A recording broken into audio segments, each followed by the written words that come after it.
Comment investir dans un bien de luxe avec vue sur mer?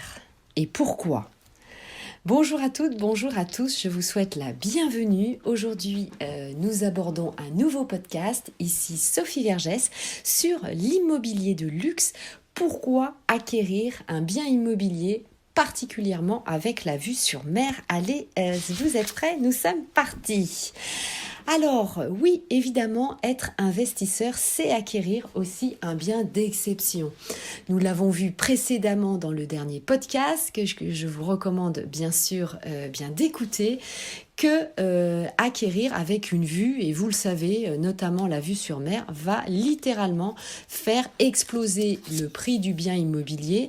C'est excellent d'acquérir ce type de produit pour votre patrimoine et nous allons voir pourquoi il y a une très très forte demande sur ce type de bien. Donc notamment si vous êtes sur le front de mer ou bien sûr évidemment si vous avez une piscine. Alors, premier point, donc les études nous montrent évidemment que le marché de l'immobilier de prestige reste très dynamique, même avec la crise, évidemment, avec la pandémie, et on va dire même d'ailleurs ça s'est accéléré, alors que évidemment les étrangers investissent beaucoup moins.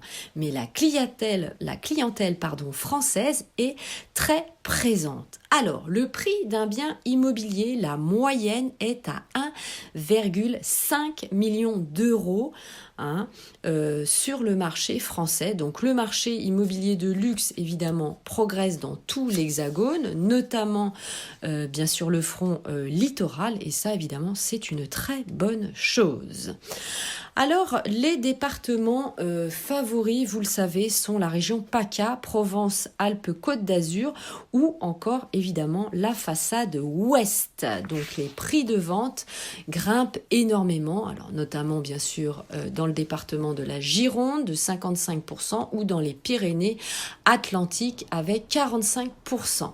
La plus-value, évidemment, que va vous procurer, je vais y arriver, un bien immobilier avec la vue sur mer, va évidemment exploser à la revente. Donc c'est évidemment très intéressant d'avoir ce type de bien immobilier. Vous allez au moins le revaloriser d'un tiers, voire quasiment de la moitié. Donc c'est évidemment assez exceptionnel.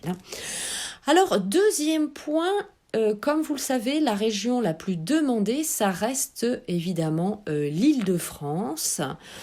Alors, ça progresse évidemment beaucoup.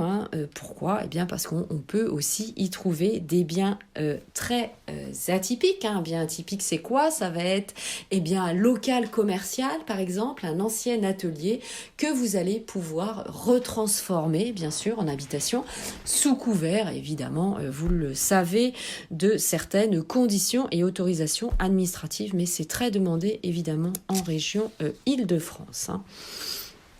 Et la France, bien sûr, va rester le pays le plus attractif par rapport, évidemment, aux autres pays d'Europe. Pour quelles raisons ? Eh bien, notamment parce que on nous envie, je vous le dis très souvent, notre système foncier, parce que tout est déclaré. Vous êtes propriétaire de la pleine propriété, c'est-à-dire propriétaire du sol, et évidemment, tout est déclaré, tout est enregistré via votre notaire. Donc, rapprochez-vous bien sûr de votre notaire qui va évidemment vous aiguiller sur votre futur projet. Alors, un autre chiffre, on s'aperçoit en troisième point que les biens immobiliers de luxe sont valorisés aussi lorsqu'ils sont sur la Côte d'Azur, donc biens immobiliers avec piscine. Vous le savez, c'est très important. Donc, si vous avez un jardin, regardez si votre terrain est piscinable et c'est bien sûr votre architecte qui va vous aider sur le sujet. Quatrième point, eh bien, nous nous apercevons que vous, en tant qu'investisseur, et vous, en tant que propriétaire, vous êtes très optimiste sur ce marché de l'immobilier de luxe. En effet, avec la crise sanitaire, eh bien, l'immobilier reste la valeur de refuge d'excellence, puisque pour un tiers d'entre vous, eh bien, vous savez que c'est un placement sécure, pérenne et qu'il va évidemment dépasser la crise. C'est sûr, un bien immobilier avec une piscine, un mât provençal, eh bien évidemment, ça ne va pas perdre de la valeur.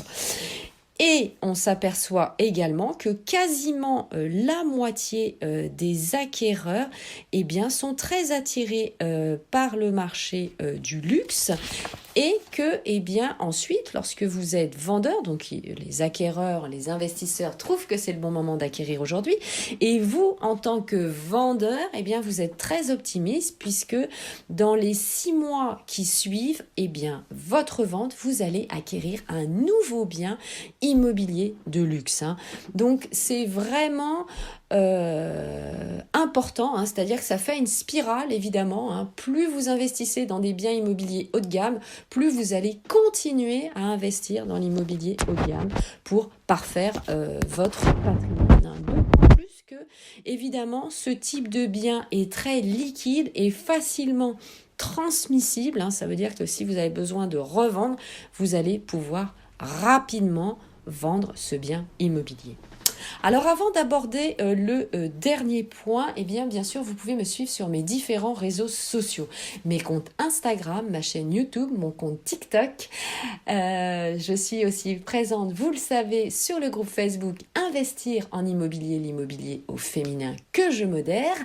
Et puis, bien sûr, Clubhouse où je fais régulièrement des lives et des rooms. Alors le dernier point, nous allons découvrir quelles sont les régions qui sont les plus dynamiques où le prix a augmenté le plus. Ça va être, comme je vous le disais, sur la région ouest, notamment la région de la Gironde, surtout Bordeaux, qui a pris beaucoup. Donc Bordeaux, Gironde, Pyrénées-Atlantiques, Ille-et-Vilaine, Loire-Atlantique, le Calvados aussi et les Bouches-du-Rhône. Allez, voilà, c'était tout pour ce podcast. Je vous remercie de m'avoir suivi. Je vous dis à très bientôt pour un nouveau podcast. Portez-vous bien, très bon investissement. Et bien sûr, vous le savez, nous pouvons échanger ensemble. Bye bye, ciao, à tout de suite. Je vous embrasse.